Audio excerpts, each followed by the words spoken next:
I bet you've never thought about how much of you is actually not you. Well, here's a mind-bending fact.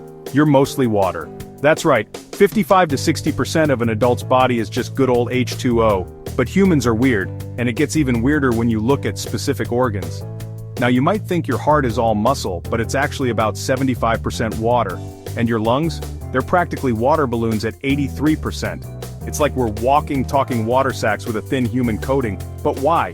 What's all this water doing inside us? It turns out quite a lot. Let's talk about what this internal ocean is up to.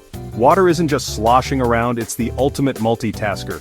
It's cushioning your joints like a biological shock absorber, regulating your body temperature like a built-in thermostat, and even nourishing your brain and spinal cord. Without water, you'd be a stiff, overheating, brain-dead mess. But, and this is important, we're constantly losing this precious liquid.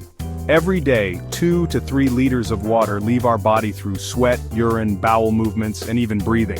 Yes, you're exhaling water right now.